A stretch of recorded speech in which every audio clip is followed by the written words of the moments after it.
Assalamualaikum warahmatullahi wabarakatuh. Perkenalkan, nama saya Yuyun Erianti dengan NIM 1021710076 dari Program Studi Akuntansi Universitas Internasional Semen Indonesia. Jadi di sini saya sedang menyelesaikan salah satu tugas mata kuliah, yaitu wawasan lingkungan.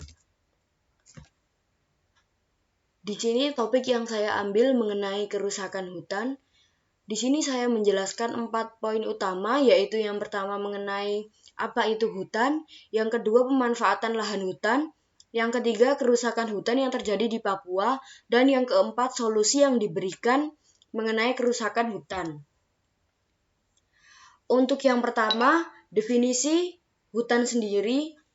Hutan menurut Undang-Undang tentang Kehutanan Nomor 41 Tahun 1999 adalah suatu kesatuan ekosistem berupa hamparan lahan berisi sumber daya alam hayati yang didominasi pepohonan dalam persekutuan alam, lingkungannya yang satu dengan yang lainnya tidak dapat dipisahkan.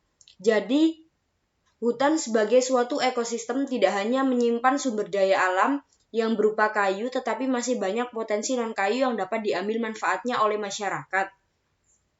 Sebagai fungsi ekosistem hutan, sangat berperan penting dalam berbagai hal, seperti sumber dari air, penghasil oksigen, tempat hidup berjuta flora dan fauna, dan peran penyeimbang lingkungan, serta mencegah timbulnya pemanasan global. Sebagai fungsi penyedia air bagi kehidupan, hutan merupakan salah satu kawasan yang penting.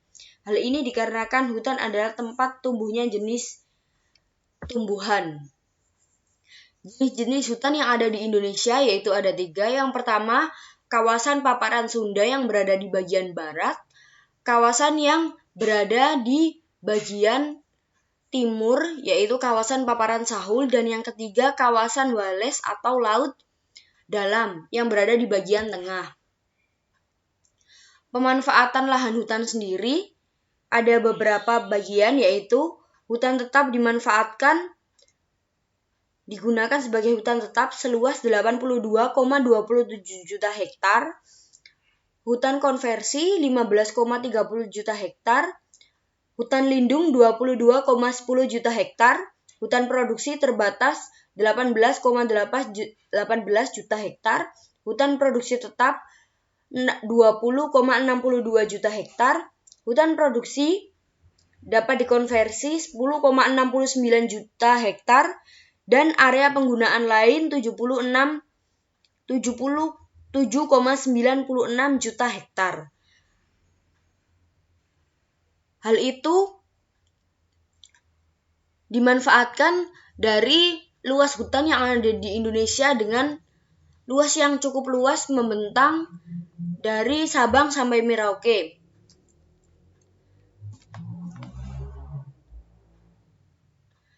Kerusakan hutan. Sebagai informasi, sepanjang tahun 2020, kinerja Direktorat Jenderal Gakum KLHK melakukan 90 operasi pembalakan liar atau kayu ilegal, dan ada 118 masalah pembalakan liar atau kayu ilegal. Kemudian 57 operasi perburuan dan perdagangan ilegal tanaman dan satwa liar, dan ada 43 perkara perburuan dan perdagangan ilegal tanaman dan satwa liar. KLHK melakukan 76 operasi peramban kawasan hutan dan 24 perkara peramban kawasan hutan. Ada pula 43 pengawasan, 10 saksi, dan 11 gugatan perdata terkait pembakaran hutan dan lahan. Angka kerusakan lingkungan yang terjadi di Indonesia cukup banyak, yaitu pada tahun 2015 hingga 2017 ditemukan pembalakan liar dari angka 31 menjadi 49. Angka perambahan hutan dari angka 24 menjadi 6. Angka peredaran tumbuhan dan satwa liar secara ilegal dari angka 36 menjadi 41. Pencemaran lingkungan dari angka 3 menjadi angka 3, dan kebakaran hutan serta lahan yang sebenarnya belum ditemukan pada tahun 2015 ditemukan pada tahun 2016 dan 2017 sebanyak 1 kasus. Kondisi kerusakan hutan di saat pandemi, Indonesia dapat berbangga atas keberhasilan pengurangan emisi gas rumah kaca dari deforestasi dan degradasi hutan melalui kerjasama dengan pemerintah Norwegia yang dimulai 10 tahun lalu silam.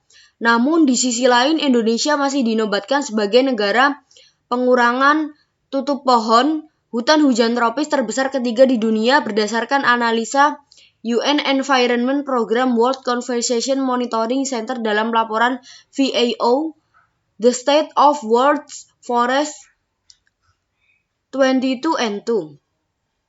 Namun, FWI mencatat laju kehilangan tutupan hutan periode 2013 hingga 2017 mencapai rata-rata 1,47 hektar per tahunnya.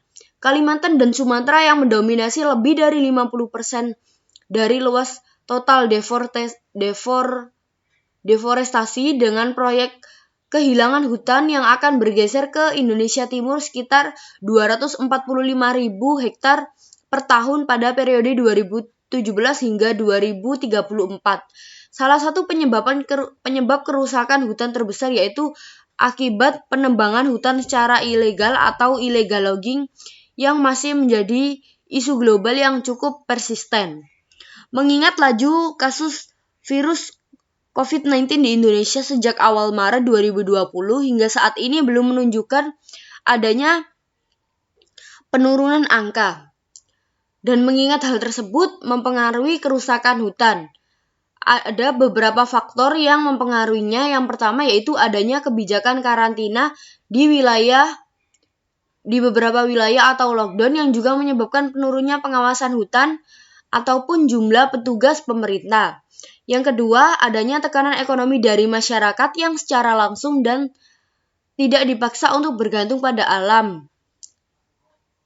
Belum lagi ditambah potensi kebakaran hutan dan lahan selama musim kemarau ini, sehingga setiap tahunnya menjadi langganan berkontribusi terhadap kerusakan hutan. Kerusakan hutan Papua oleh Korindo Group perusahaan Korea Selatan. Hal ini dinyatakan benar atau salah. Mari kita lihat pada beberapa alur. Laporan BBC Indonesia mengungkap adanya unsur kesengajaan dari Korindo Group untuk menghanguskan hutan di Boven Digul dan Merauke sejak 2011 hingga 2016. Hal itu dilakukan tak lain untuk menjadikannya lahan perkebunan sawit. Mengenai pernyataan tersebut, perusahaan Korporindo dari Korea Selatan ini mengklarifikasi pada tahun 2015 bahwa perusahaan telah melakukan pembayaran pelepasan hak atas tanah ulayat kepada 10 marga seluas 16.000 hektar yang berada di areal PT Tuna Sawah Erma Blok E sesuai dengan perjanjian dan jumlah yang telah disepakati, termasuk dengan Petrus Kinggo yang menjadi narasumber di pemberitaan tersebut. Meskipun Petrus Kinggo dan semua marga lainnya telah menerima pembayaran kompensasi pelepasan lahan, namun pada faktanya hingga saat ini perusahaan belum pernah melakukan pembukaan lahan di seluruh areal tersebut, sehingga dapat dipastikan bahwa tidak ada hak atas tanah masyarakat yang dilanggar oleh perusahaan. Mengenai hal tersebut, ditegaskan bahwa Korporindo Group adalah perusahaan yang telah berdiri di Indonesia sejak 1969 dan konsisten berkontribusi dalam membantu perkembangan dan kemajuan rakyat Indonesia khususnya di daerah Papua. Hal ini terwujud nyata dalam beragam aksi, kegiatan, serta fasilitas yang telah perusahaan berikan untuk mempermudah kehidupan masyarakat pedalaman.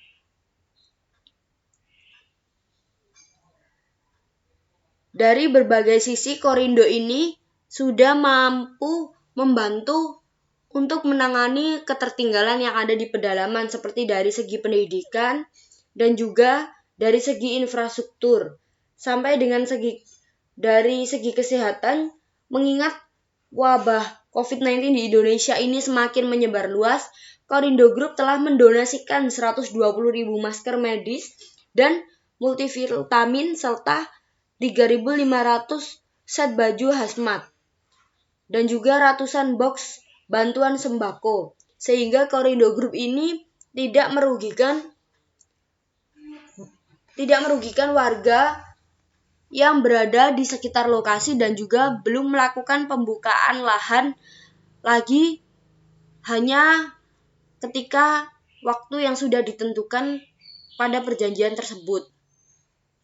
Sehingga kasus hutan Papua ini tidak benar adanya, tetapi di Indonesia sudah banyak terjadi kerusakan hutan, yaitu sumber utamanya disumbang dari pemotongan atau pembukaan hutan yang disebabkan oleh illegal logging atau penebangan hutan secara liar, dan juga ada beberapa faktor lainnya. Sehingga hal ini perlu diperhatikan lagi. Kami memberikan beberapa solusi mengenai kerusakan hutan yang terjadi di Indonesia. Yang pertama, peningkatan upaya pencegahan dan penegakan hukum kehutanan serta sistem tata kelola, termasuk melalui penguatan otoritas hutan nasional dan memperkuat langkah-langkah untuk mencegah dan memberantas pembalakan liar dan perdagangan ilegal satwa liar perlu terus dilakukan. Dan yang kedua, mempromosikan upaya untuk menghentikan deforestasi, mencegah degradasi hutan, dan meningkatkan kawasan hutan melalui investasi dalam kegiatan yang berhubungan dengan kehutanan sebagai bagian dari paket stimulus pemulihan ekonomi COVID-19. Sehingga perlu adanya kerjasama dari masyarakat dan juga pemerintah agar terjadi penurunan kerusakan hutan dan mampu memulihkan ekonomi di Indonesia dikarenakan adanya wabah COVID-19. Sekian presentasi dari saya, kurang lebihnya mohon maaf. Wassalamualaikum warahmatullahi wabarakatuh.